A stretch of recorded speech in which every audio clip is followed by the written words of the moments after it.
Gandang hapon po. Magre-react lang ako yung isang pastor ngayon. Nakaraang ilang araw na, 2 araw ata nakalipas.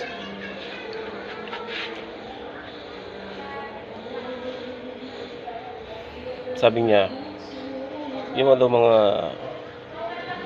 rebulto pinamibigay sa kanya ay sisirain niya. Dahil daw may mata, may ilong, hindi mo nakahinga, may bunga hindi nagsalita, may mata hindi nakakita. Ibobo ka pala eh. Totoo nga yun eh. Status nga yan lang eh. Siyempre hindi magsasalita yan.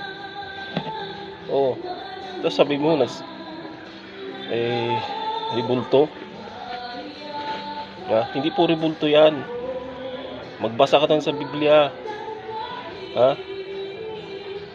May tinutukoy doon, nandun yung mga rebulto Diyos-Diyosan. Yung mga binasag mo, pinunit mo, hindi Diyos-Diyosan yan. Yan mga imahe yan.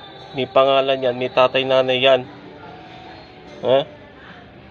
Pasikat ka, pastor.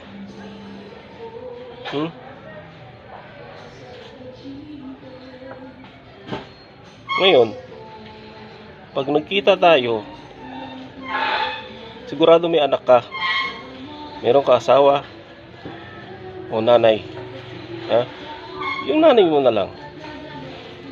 Kunin ko yung picture ng nanay mo at dudurahin ko sa harap. Ano kaya reaction mo?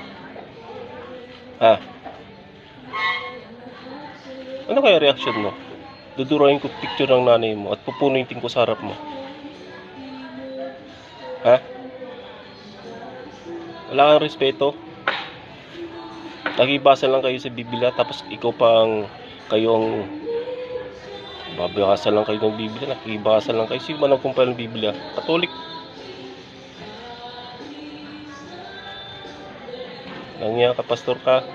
Pag nagkita tayo,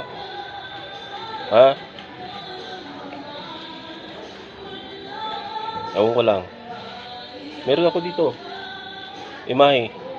Subukan mo galawin.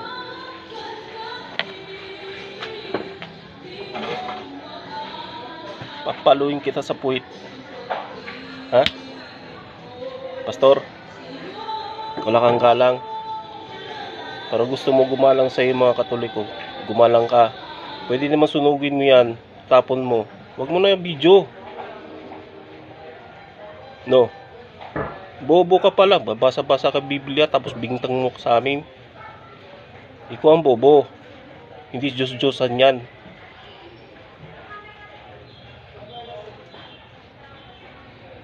Kung ano pa naniniwala mo sa inyo, huwag mo kaming idamay sa kalukuhan mo.